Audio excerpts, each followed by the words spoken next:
സർക്കാരിൽ നിന്ന് ഒരു നഷ്ടപരിഹാരവും ലഭിച്ചിട്ടില്ലെന്ന് പറയുന്ന ഒരാളുണ്ട്. കൊല്ലത്ത് തെരുവുനായ ആക്രമണങ്ങളിൽ കൊല്ലപ്പെട്ട 2ാം ക്ലാസ്സുകാരി നിയ ഫാത്തിമയുടെ അമ്മ. നിയ ഫാത്തിമയെ നമ്മൾ ഒന്നും മറക്കില്ല അല്ലേ? ആ അമ്മയെയും നമ്മൾ മറക്കില്ല. കഴിഞ്ഞ മെയ് 5-നാണ് വീട്ടുമുറ്റത്ത് കളിച്ചുകൊണ്ടിരിക്കവേ നായകടിയേറ്റ 2ാം ക്ലാസ്സുകാരി നിയ മരിക്കുന്നത്. AV ജയശങ്കർ ചേരുന്നുണ്ട്. ജയശങ്കർ, ഏറെ കണ്ണീരോടുകൂടിയാണ് നിയയുടെ മരണം നമ്മൾ കേട്ടത്. അതിനുശേഷം ആ അമ്മയുടെ വാക്കുകൾ അത് അത്രത്തോളം വേദനയുണ്ടാക്കുന്നതായിരുന്നു. മലയാളികൾ എന്നും ഓർക്കുന്നുണ്ടായിരിക്കും. കാരണം മാലിന്യങ്ങളടക്കം വലിച്ചെറിഞ്ഞുകൊണ്ട് തൻ്റെ കുഞ്ഞിനെ എല്ലാവരും കൊലയ്ക്ക് കൊടുത്തതല്ലേ എന്ന് ആ അമ്മ ചോദിക്കുകയായിരുന്നു. ഇതിപ്പോൾ അവർക്ക് പോലും നഷ്ടപരിഹാരം കിട്ടിയിട്ടില്ല അല്ലേ? അപ്പോൾ എത്രയായി? അതെന്തുകൊണ്ടാണ് അവർക്ക് നഷ്ടപരിഹാരം ലഭിക്കാഞ്ഞത്?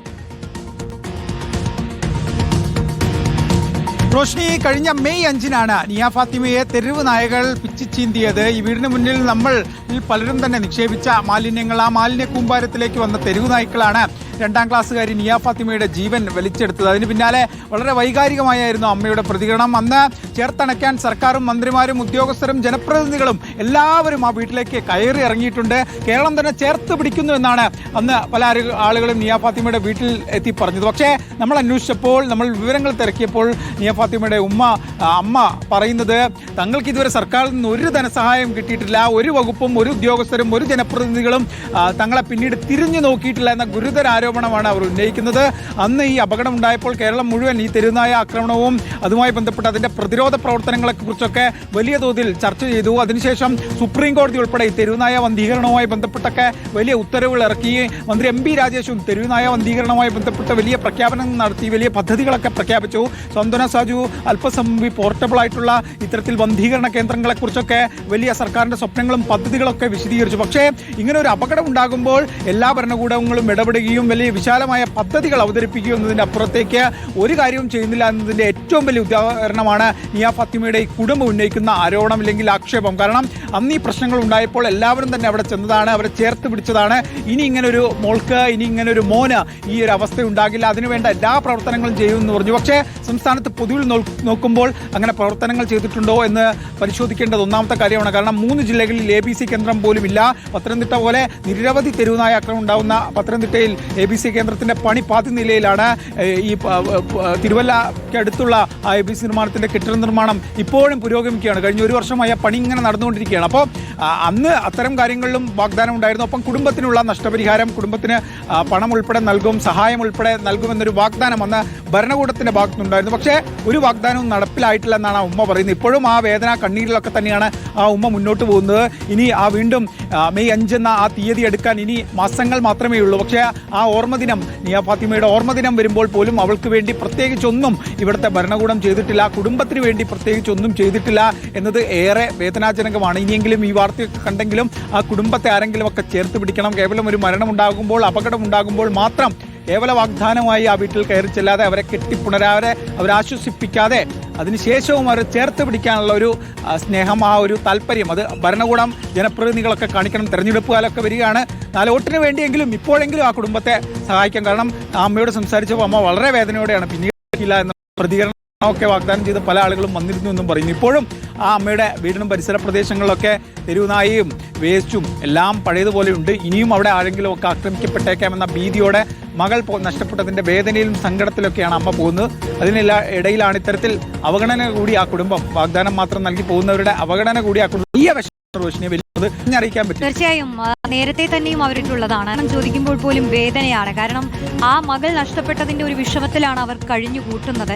അതിൽ നഷ്ടപരിഹാരം പോലും ലഭിച്ചിട്ടില്ല. പ്രത്യേകിച്ച് സുപ്രീം കോടതി നിർദ്ദേശങ്ങൾ മുന്നോട്ട് വെച്ച സമയത്തൊക്കെ അമ്മ ഹബീറ, നിയയുടെ അമ്മ പറയുന്നുണ്ടായിരുന്നു തന്റെ മകൾക്കുണ്ടായ വിധി മറ്റാർക്കും ഉണ്ടാവാതിരിക്കട്ടെ എന്നുള്ളത്. മാത്രമല്ല കോടതി വിധികളൊക്കെ ആർജവത്തോടുകൂടി നടപ്പിലാക്കുന്ന ഒരു സിസ്റ്റം ഇവിടെ ഉണ്ടാവണമെന്നും ആ അമ്മ പറഞ്ഞിരുന്നു. ഇപ്പോൾ അവർ നമ്മുടെ ഫോണിൽ ചേരുന്നുണ്ട്.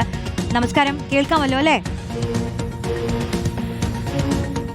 ഹലോ, കേൾക്കാമോ? ഞാൻ പറയുന്നത് കേൾക്കാം.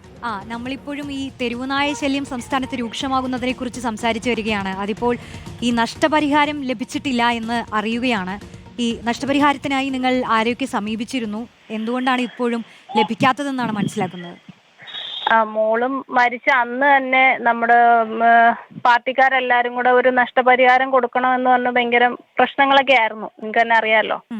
അത് കഴിഞ്ഞതിന് ശേഷം ഞാൻ ജസ്റ്റിസ് സിരിജകൻ കമ്മിറ്റിയിൽ, അതായത് പഞ്ചായത്ത് വഴി തന്നെ സിരിജകൻ കമ്മിറ്റി വെച്ചിട്ടുണ്ടായിരുന്നു. പിന്നെ വന്നു പോയവരാരും പിന്നെ തിരിഞ്ഞു നോക്കിയിട്ടില്ല. അതേ, കാരണം നമ്മുടെ കുഞ്ഞു മരിച്ച് അതിനിപ്പം എല്ലാരും മുന്നിൽ കയറി ഇറങ്ങുന്നതിനൊക്കെ ഒരു നമ്മളെ അല്ല ഏറ്റവും വാല്യൂ അവരുടെ മുന്നിൽ നമ്മൾ അങ്ങനെ ഇരന്ന് നടക്കുന്ന പോലെ ആയിപ്പോവും. ഇപ്പൊ ഈ സിരിജകൻ കമ്മീഷൻ തന്നെ അവരുടെ പ്രവർത്തനം നിർത്തിയിട്ടുണ്ട്. അപ്പോൾ മറ്റൊരു മാർഗമാണ് ഇപ്പോൾ സർക്കാർ പറയുന്നത് ഈ നഷ്ടപരിഹാരത്തിനായി. അതിനെക്കുറിച്ചൊക്കെ നിങ്ങൾ അറിഞ്ഞിട്ടുണ്ടോ?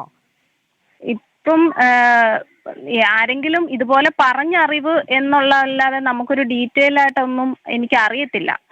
ഇപ്പം അന്ന് തന്നെ സിരിജകൻ കമ്മിറ്റിയിൽ കൊടുക്കണം, ഞാൻ ജില്ലാ പഞ്ചായത്തിലേക്ക് പരാതി കൊടുത്തതും ബേസ് ചെയ്തിട്ടാണ് പഞ്ചായത്തിൽ നിന്ന് വന്നിട്ട് ഇങ്ങനെ ഹെൽപ്പ് ചെയ്തത്. സിരിജകൻ കമ്മിറ്റിയിൽ പരാതി കൊടുക്കണം എന്ന് പറഞ്ഞ് വന്നത്. അല്ലാതെ ഇപ്പം എങ്ങനെയൊക്കെയാ കൊടുക്കണ്ടേന്നോ എവിടാ കൊടുക്കണ്ടേന്നൊന്നും എനിക്ക് അറിയത്തില്ല. ഇതിന് ശേഷം ആരും കോർപ്പറേഷന്റെ ഭാഗത്തു നിന്നോ അങ്ങനെ ആരും ഒന്ന് വീട്ടിൽ വരികയോ ഒന്ന് വിളിച്ച് ആശ്വസിപ്പിക്കുകയോ അല്ലെങ്കിൽ എന്തെങ്കിലും സഹായം വേണമെന്ന് ചോദിക്കുകയോ ഒന്നും ചെയ്തിട്ടില്ല അല്ലെ? ഒന്നും ചെയ്തിട്ടില്ല. ഇന്ന് വരെ എൻ്റെ മോള് മരിച്ചിപ്പോ 10 മാസമായി. ഇന്ന് വരെ ഞാൻ നിയമ പോരാട്ടത്തിന് ഞാൻ പിറകെ നടക്കുന്നതല്ലാതെ ആരും ഇതുവരെ ഒരു പ്രതികരണവും തന്നിട്ടില്ല. എന്താണ് നിങ്ങളുടെ ഭാഗം കേൾക്കാനുള്ളതെന്ന് പോലും ചോദിച്ചിട്ടില്ല. ഇപ്പോ ഈ പ്രദേശത്ത് തെരുവുനായ ശല്യം ഇപ്പോഴും രൂക്ഷമാണോ? മെനഞ്ഞാന്ന് തന്നെ ഒരു പേപ്പട്ടി ഇവിടെ 4-5 പേരെ കടിച്ചു. അതിനെ കീഴ്പ്പെടുത്തി ബാക്കിയുള്ള പട്ടികളെ എല്ലാം അതിങ്ങനെ കടിച്ചു പോയേക്കാന്ന് അറിയാൻ കഴിഞ്ഞത്. തന്നെ എന്റെ വീട്ടിന് മെനഞ്ഞാന്ന് എന്റെ വീട്ടിന് മുമ്പിൽ ഒരു 9 പട്ടിയോളം കൂട്ടം കൂടിയാ നടക്കുന്നത്. ഇപ്പം എപ്പോഴും നമുക്ക് പെരയ്ക്കകത്തിരിക്കാൻ പറ്റില്ലല്ലോ, സ്കൂളിൽ പോകുന്ന കുഞ്ഞുങ്ങളുണ്ട്. അതായത് ഒരു മാറ്റവും അവിടെ ഉണ്ടായിട്ടില്ല എന്ന് ഒരു മാറ്റവും ഇരട്ടിക്കുന്നതല്ലാതെ ഒരു മാറ്റവും അതിനകത്ത് അല്ലെ ഒരു പരിഹാരം കണ്ടെത്താം. വെറുതെയെങ്കിലും ആരെയും ജനങ്ങളെ ബോധിപ്പിക്കാനെങ്കിലും ഒരു പരിഹാരം എന്നാണെങ്കിലും ഒന്നും ചെയ്തിട്ടില്ല. അത് അന്നുള്ളത് തന്നെ ഇന്നും എനിക്കൊരു തോന്നുന്നു ഒരു പക്ഷെ കൂടുതലാന്നേ പറയാനുള്ളൂ. എന്തൊരു കഷ്ടമാണ്. അപ്പൊ ഈ നാട്ടിലെ അധികാരികളൊക്കെ എവിടെയാണെന്ന് ചോദിക്കേണ്ടി വരുന്ന ഒരു അവസ്ഥയാണ്. നമുക്ക് ഇപ്പം അവര് ആരടുത്തെങ്കിലും പരാതി പറഞ്ഞു കഴിഞ്ഞാൽ അവര് പറയുന്നത് കേന്ദ്രത്തിന്റെ തീരുമാനമാണ്, അതിനകത്ത് ഇവിടെ ആർക്കും ഒന്നും ചെയ്യാൻ പറ്റില്ല എന്ന് പറഞ്ഞാണ് എല്ലാരും കൈയൊഴിയുന്നത്. ഇനിയിപ്പം കേന്ദ്രത്തില് എങ്ങനെ പോയി പരാതിപ്പെടണമെന്ന് നമുക്കറിയില്ലല്ലോ.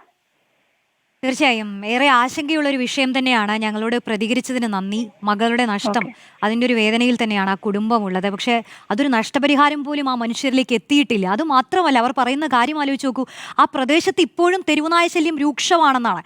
മിനിഞ്ഞാന്ന് വരെ സംഭവിച്ച തെരുവുനായ ശല്യത്തെക്കുറിച്ചാണ് ആ അമ്മ പറയുന്നത്. എന്ത് മാറ്റമാണ് ഇവിടെ വന്നിട്ടുള്ളത് എന്നാണ് ചോദിക്കാനുള്ളത്. അപ്പോൾ സുപ്രീം കോടതി വരെ പല നിർദ്ദേശങ്ങളും മുന്നോട്ട് വെച്ച വിഷയമാണ്. കേന്ദ്രത്തിന്റെ ചട്ടങ്ങൾ ചൂണ്ടിക്കാട്ടി മാത്രം ഈ വിഷയത്തെ അങ്ങ് പറഞ്ഞു പോവാൻ കഴിയില്ല എന്നുള്ളതാണ്. അതിപ്പോൾ കേന്ദ്ര സർക്കാർ ആയാലും സംസ്ഥാന സർക്കാർ ആയാലും സംയോജിതമായി ചെയ്യേണ്ട പ്രവർത്തനങ്ങൾ ഇതിൽ ഉണ്ടായിരിക്കണം. അടിയന്തരമായി തന്നെ നടപടികൾ ഉണ്ടാവേണ്ടതാണ്. അത് ഷെൽട്ടറുകൾ വഴി നായകളെ അങ്ങോട്ട് മാറ്റുകയാണെങ്കിൽ അക്കാര്യത്തിലൊക്കെ എത്രയും പെട്ടെന്ന് തന്നെ ഉടനടിയുള്ള നടപടികളിലേക്ക് കടക്കാൻ ഈ സിസ്റ്റം തയ്യാറാവണം എന്നുള്ളതാണ് ഈ അമ്മയുടെ വാക്കുകൾ കൂടി ഓർമ്മിപ്പിക്കുന്നത്.